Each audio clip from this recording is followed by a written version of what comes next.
providing resources and comfort to caregivers. This is Caregiver Crossing.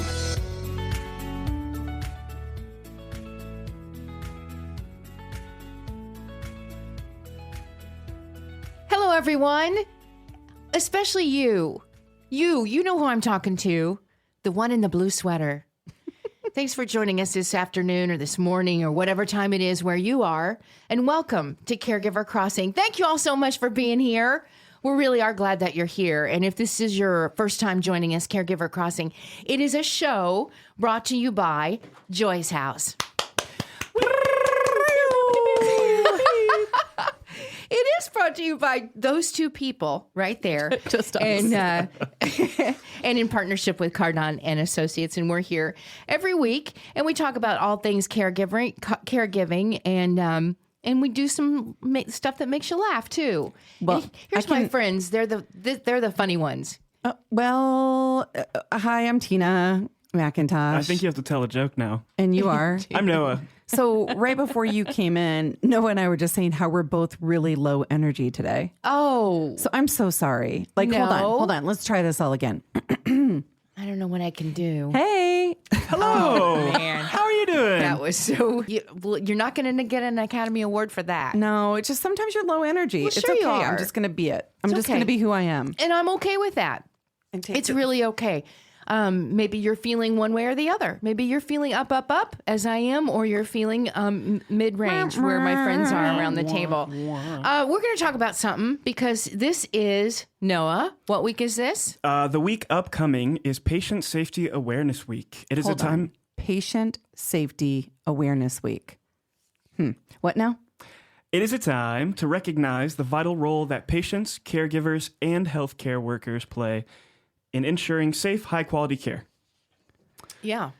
While hospitals and medical professionals do focus on preventing harm, what's important for us is that caregivers are often the first line of defense in protecting their loved ones. Let me give you an example how bad I am in pushing people in wheelchairs, for example. I'm not good at it. I don't know why, but I, in caring for my dad periodically, would have to push him in a wheelchair, and I would have him off ramps. I would have him into walls. I would have him into it. And luckily, he had such a great sense of humor. Now, listen, was like- I'm not sure that's what this upcoming week is about. It's about and keeping yet, patients safe It's and, about and and giving yet them doing that. safety. Yeah. Right. when you I'm say giving you it, an example. I see like a red cross. It's like, meh. Terrible at doing certain things when it comes to caregiving as far as safety is what we're talking about. But here's the thing. Like, sorry for your dad's moments when you would run him it's off okay. the ramp. You would- That which seems harsh. Just the side wheels. I bet that felt really safe for him. And when you think about it, there's so much that caregivers do. I mean, I did not know that we had an awareness week, but there's so much that really the caregiver does for the patient safety, whether it's physical, like what you're talking about, because that is physical, right? Or it's Yes. in a shower. Let's be honest. You're trying to bathe somebody and they're big and slippery and my wet and nobody goodness. wants to be there. It's, double checking the prescriptions. My goodness, I really fight for people to have all of their prescriptions at one pharmacy. So you don't get those mess ups, That's a like good those idea. interactions and problems. Yeah. And we shop around and look for lower prices, and then we get ourselves into a jam because there might be an interaction and your pharmacist doesn't know because they don't know about That's a the other good stuff reminder. you're taking. What else? Asking about questions, ask questions about medications, treatments, and procedures. Like, I think sometimes we feel bad, stupid, annoying when we ask questions of the medical professionals. That's their job. That is their job, to explain it to you. And it's not like we have a degree in whatever they do. No, Right? You need to ask questions. Never be intimidated. But how many times do we do that? Like, oh, excuse me, doctor, I feel really silly to ask. Why? You didn't study that. No. You're an architect. Right. Like, you know what I mean? You're whatever. Like, you didn't study that. So that is a big one. Make sure you're asking. And then tracking symptoms and the changes that you have to communicate those. So nowadays, it's so nice if you're up on I go through my IU Health portal and I can talk directly with my doctors if I needed to on a daily basis. I don't recommend that. That's a lot. But I can say, hey, I've had this change in behavior or I'm feeling this way. is this normal? And they might say, oh yeah, you're brand new on a medication. Your first 2 weeks are going to feel like that. Then you'll start to feel better. Does that make sense? Yeah, so you're aware of it before you start to get anxious and scared. Absolutely. Yeah, and then Terry's favorite one is ensuring a safe home environment to prevent the falls, infections, medication errors. She likes to pull the rugs and turn on the lights. I do. I'm not. I know. I wasn't good in that department. Other departments I had strengths, but this was not my strength. I don't know. I don't think you give yourself enough credit. I really don't. But it is all very important. And then, Noah, you provided us with some information about patient safety awareness matters. And I'll be honest, when I first read it, I was like, huh? And then I got it. So can you share what it is and then we can talk about it? Yeah, I'll give a little bit of context about, why this week really does matter. So despite us having medical advancements, preventable harm is still a major, major issue in healthcare. And the World Health Organization, WHO, estimates that in primary and ambulatory care, 40% of patients experience harm, with 80% of these being preventable. And a lot of that starts with the caregiver, with your loved one, making sure that first line of defense is ready. So when I read that, I was like, what does that mean? I didn't really get it. And it's those medication errors. And sometimes I always tell people you should study a diagnosis or study a medication. You don't need a doctorate in it, but you really should do a little bit of homework and be careful. We start Googling and then we think we know everything, right? Right. But there are times too when there are drug interactions, and I needed to be smarter about that, because how often I'm on a medication, but I still in the morning I'm going to get up and I'm going to take my turmeric and my beetroot and all my other things, and that can sometimes not be good. Right. It can lessen the potency of the drug that you're on. And right. So I hope maybe we do that one day. We talk about herbs and supplements and the internet. We get somebody from Butler, got a great name for prescriptions.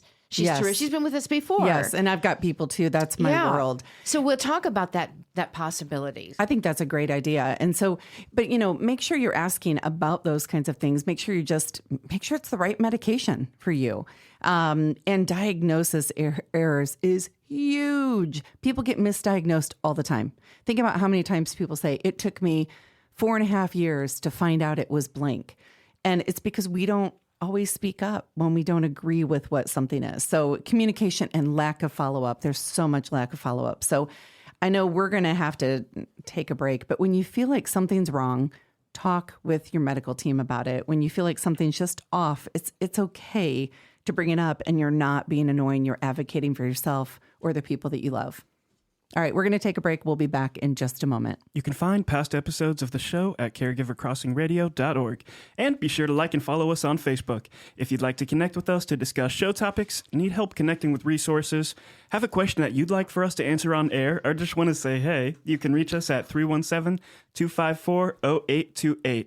Or you can email Tina at tina@joycehouse.org. All right, stay put. Okay. We'll be right back with more Caregiver Crossing right after the break.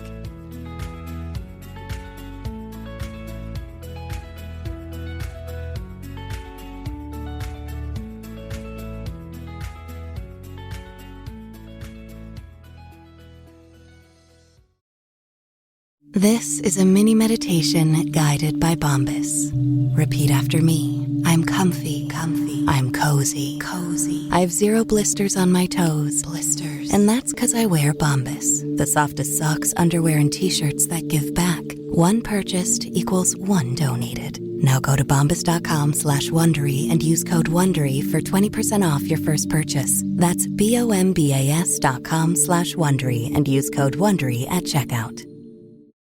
Rakuten is the smartest way to save money when you shop, because you earn cash back at over 3,500 stores. Fashion, beauty, electronics, home essentials, travel, dining, concert tickets, and more. Your favorite stores like Lowe's, Levi's, and Nike pay Rakuten to send them shoppers. And Rakuten then passes on a part of that payment to its members as cash back. You're already shopping at your favorite stores. Why not save while you're doing it? It's a no-brainer. Membership is free and easy to sign up. Get the Rakuten app now and join the 17 million members who are already saving. Cashback rates change daily. See Rakuten.com for details. That's Rakuten. Your cash back really adds up.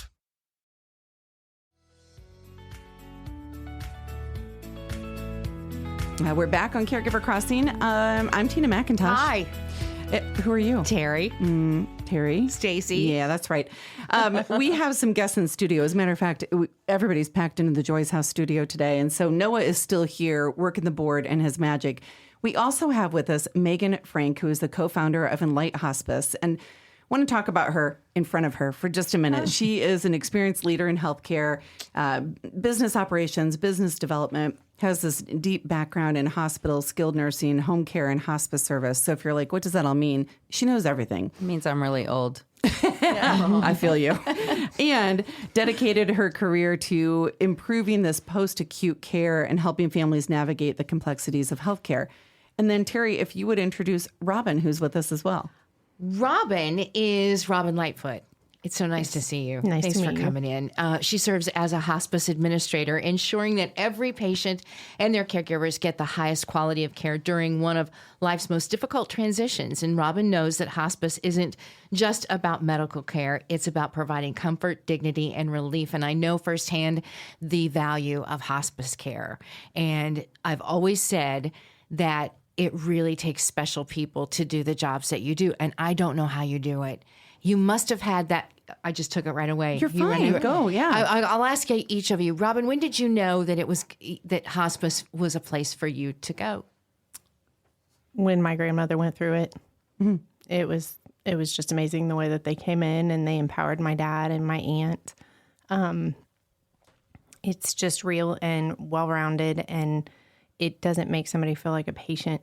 My grandma felt like a person, and my family got to feel like family. So Were you in stole my nursing heart. then at that time? You had already been and then you kind of transitioned into hospice care. Yes, I started in the hospital and then transitioned to hospice, and that was 15 years ago. Never left. But this is what makes a difference, right? That it's not just like, oh, a place for people to go and die. It is about the care. I mean, you talk about this dignity and comfort and relief. And so, Megan, for you, Enlight Hospice, like, what is it? And what was it that brought you to co-found this great organization? Yeah.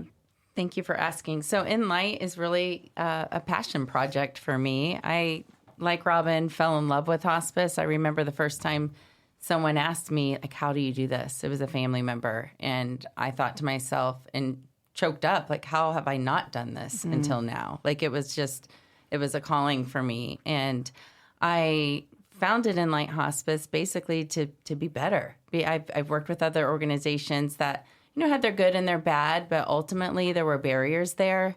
And I wanted to break down those barriers and be able to provide hospice the way I believe hospice should be provided. So what is that? Like, what makes this organization so special? Yeah. So people will say this, and it's so true. You only get one chance to do it right.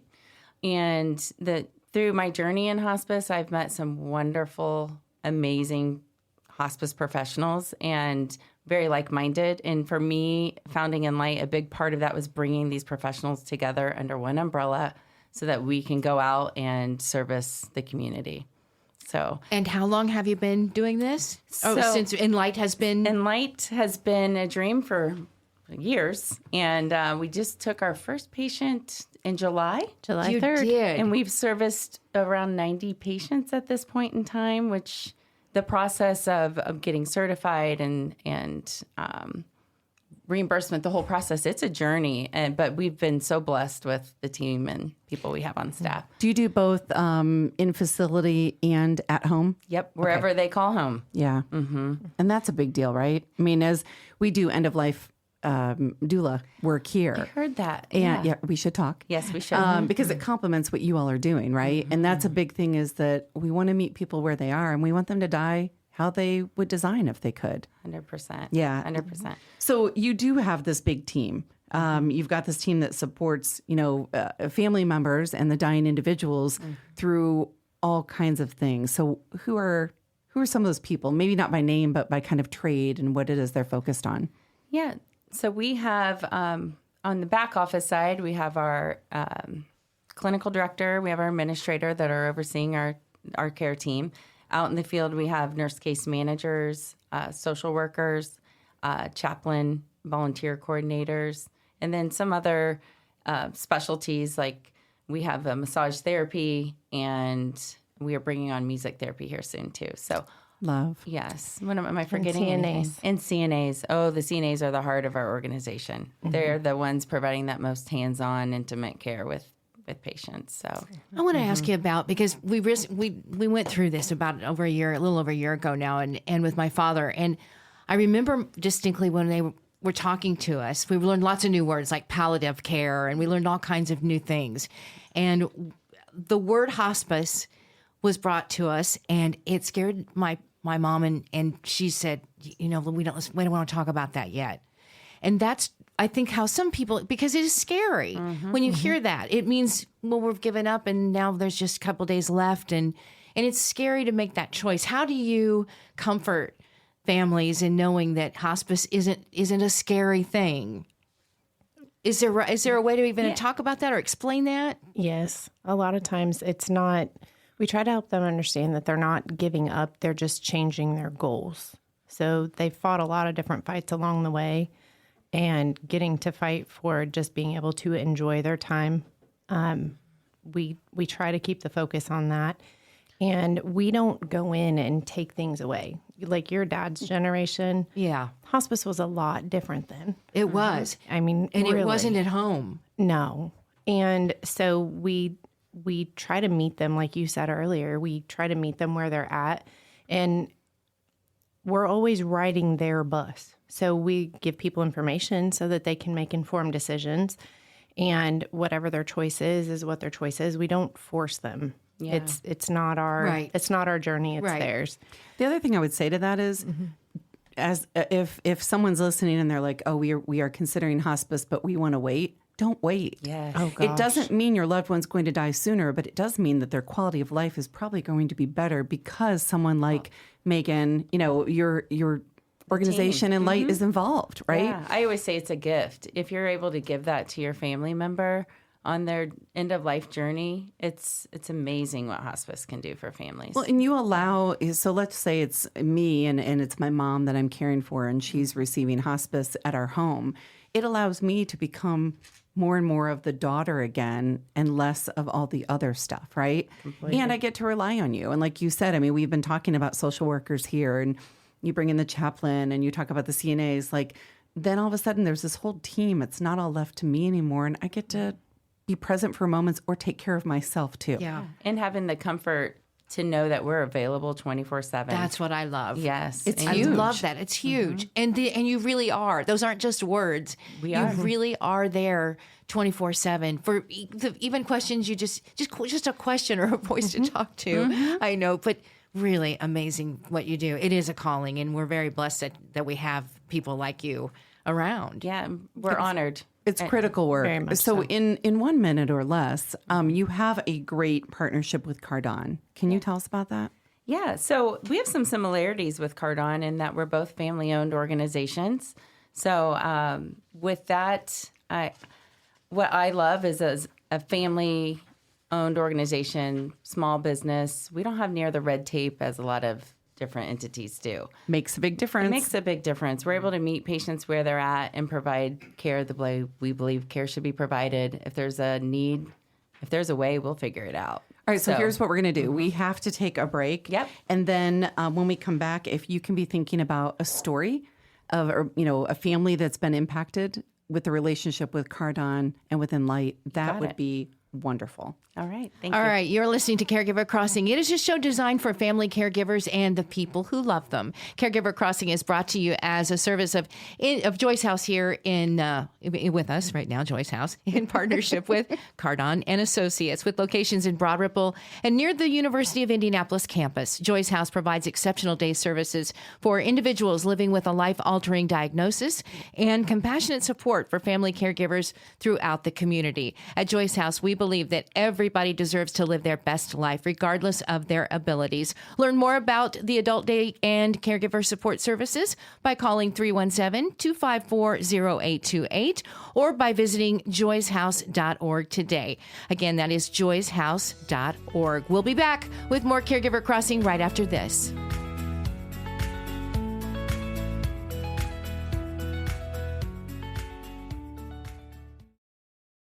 Weight loss. It needs to be fast and sustainable. Noom GLP-1 starts at just $149 and ships to your door in 7 days.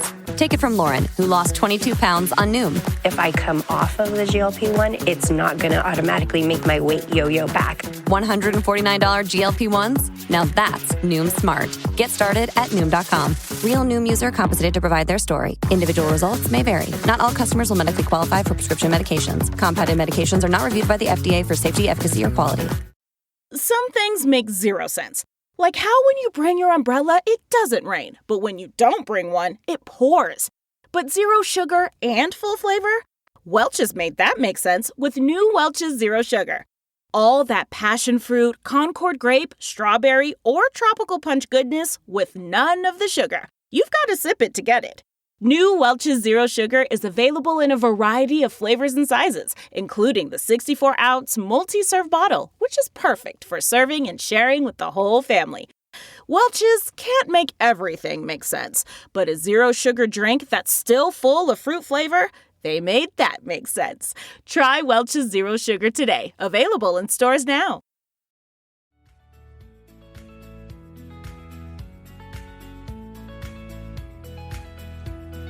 Hello, everybody. Welcome back to Caregiver Crossing. Terry Stacy with you, along with Tina McIntosh. Yep. Noah Taylor's over there. He's sitting in the corner right now. He is producing the show. But we've got two wonderful human beings here. They are Earth Angels. Megan Frank, she is the co-founder of Enlight Hospice. And also Robin Lightfoot is with us too. Hospice administrator. Right? Got it. Before we took a break, Tina asked you to think about a story that made such an impact as it relates to Cardon and Associates and to you, Enlight. Yes, yeah. So there's one particular patient that actually comes to mind just this past fall who's was into life with a metastatic tumor, and family, the husband and wife decided, I don't want to pass it home. I'd rather not. You have that memory. Every family's unique in what they want. But this particular family decided after we brought them on for hospice that they wanted to go to a facility. So we were able to use our connections at Cardon and make a streamlined, smooth transition from home to the facility. They got settled in a private room. We were able to bring the patient's family and loved ones and friends in. And it was just a beautiful transition. Yeah.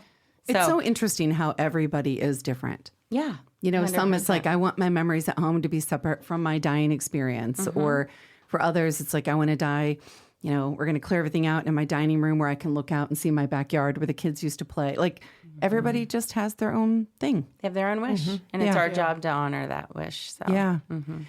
So I have a question. We want to talk about caregivers too, but for the two of you having done this work for so long, is there anything that comes to mind when you think about how you want to die one day? Oh, wow. Strangely, I don't think about it. Isn't that interesting? I don't think about it at all. I think it's a lot easier to help other people than it is to think about your own. Yeah. Well, yeah, it's like the plumber with the leaky, sink at home. Do you think about it? I do. I do. Every moment of every day. Every day. No, I do. I want to be surrounded with my husband and my children and family, immediate family. I want my animals there. Oh, I definitely want my animals there. Do you want my animals there? I'd love to have your goats. I've got 2 goats for you. Oh, that's fabulous. Yeah, thank you for sharing that. Sorry, I know I didn't even tell you to think about that, That's okay. but it's important. Interesting to question. think. It made all of us that are thinking about it right at this moment. That's right. Because you brought it up. So a hospice isn't just about the dying individual. It's about the caregivers and the rest of the family too. And so what does that look like, the support you provide, like in real life? Not in the marketing words we put out there, but in real life, like what do you do? In real life, it looks a little different everywhere you walk in because every single solitary place is different. Different people need a different type of support. So it could be a very strong nursing presence and having a nurse coming in every day for extended periods of time. Or the most important thing out of the gate could be having that social work support for, planning and for emotional support as you transition. It could be the aid. Maybe, the situation has changed and the person who's normally the caregiver hasn't been able to get them cleaned up. And the most important thing in that moment is for them to, feel human again.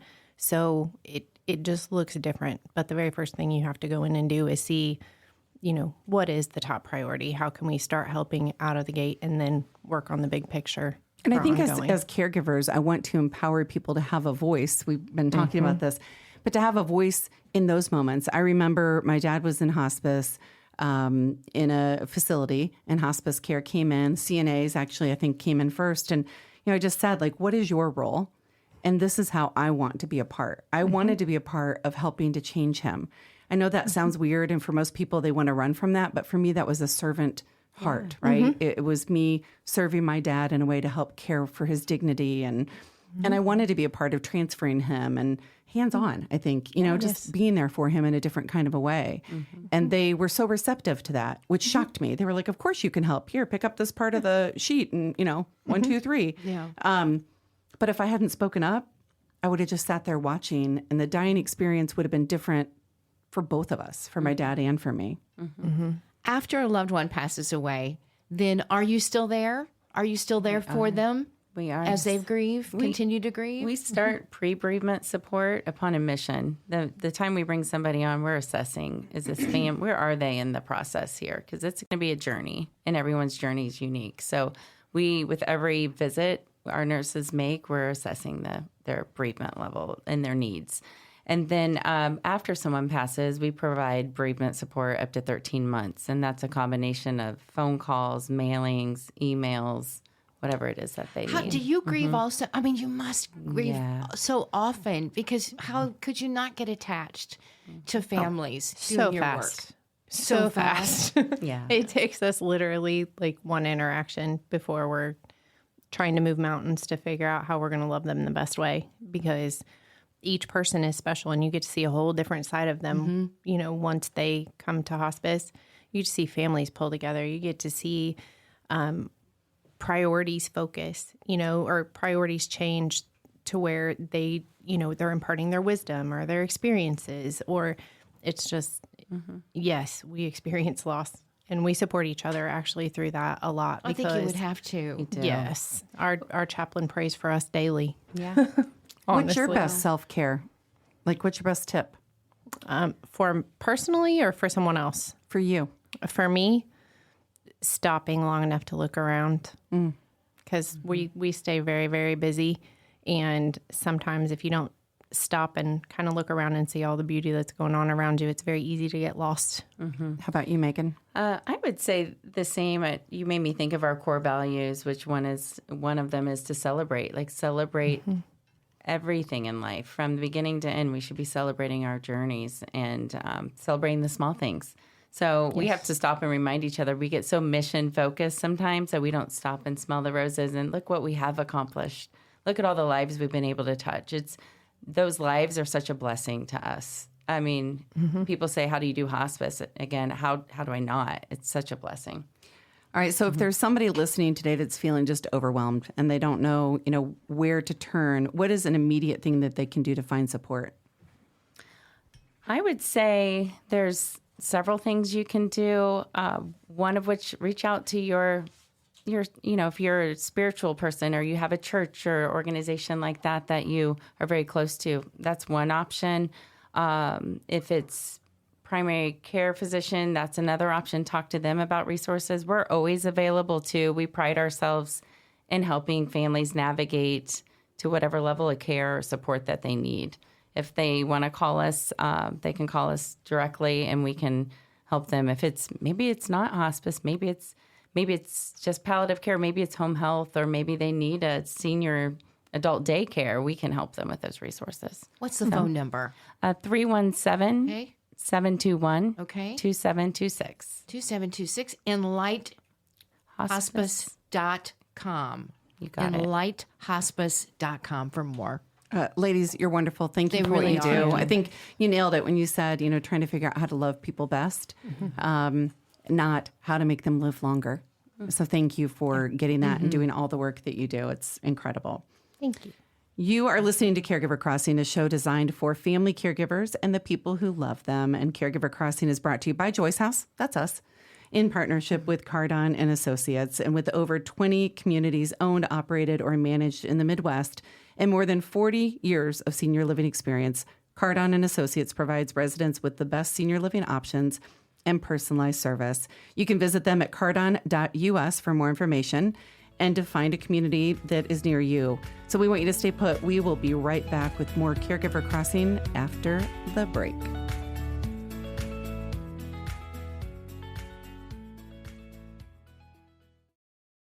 Did you know that parents rank financial literacy as the #1 most difficult life skill to teach? Meet Greenlight, the debit card and money app for families. With Greenlight, you can send money to kids quickly, set up chores, automate allowance, and keep an eye on your kids' spending with real-time notifications. Kids learn to earn, save, and spend wisely, and parents can rest easy knowing their kids are learning about money with guardrails in place. Try Greenlight risk-free today at greenlight.com/Wondery. Today, the beverage aisle looks a lot different than it used to. America's beverage companies are working together. We're delivering the options everyone wants. In fact, nearly 60% of beverages Americans buy have zero sugar. You'll find more variety than ever, including more of your favorites, now available with zero sugar. You'll also find more sizes and clear calorie information on the front of every can, bottle, and pack. We know when it comes to finding balance, the more choices, the better.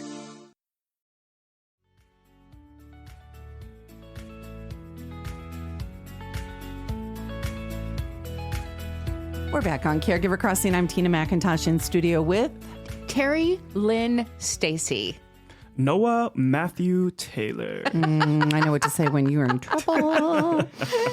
All right. So what's up? What do you want to do? Well, I just want to go back to bed. I just think I just need energy or caffeine or Be all right. something. We're Maybe almost I should done. go work We're out. almost done. But anyway, I'll be better next week. I promise. All right. We do want to talk about something that comes up all the time in working with caregivers, and that is letting go of things to make life easier. And so many caregivers we know hold themselves to these just absolutely impossible standards. Everything's got to be perfect, right? And so letting go of certain expectations, moments can actually improve both their well-being and the care that they're providing for someone else. And so let's talk about that. When I say that out loud, are there any examples of things that caregivers might need to let go of, they might need to release, that come to mind? I need somebody to start it because I'm not sure exactly what you're looking for. Noah. I think Noah Matthew. Noah Matthew Taylor. I think the guilt of taking a break, of not being there for your loved one 24/7. You just got to let go of that sometimes. You can't. I mean, you want to be there for that person all the time, every second of the day. But, when you find time for yourself to do the things that you need. You're saying that. I'm like, I actually don't want to be there 24/7. Right. For anybody. Yeah. I got one. Terry Lynn Stacy.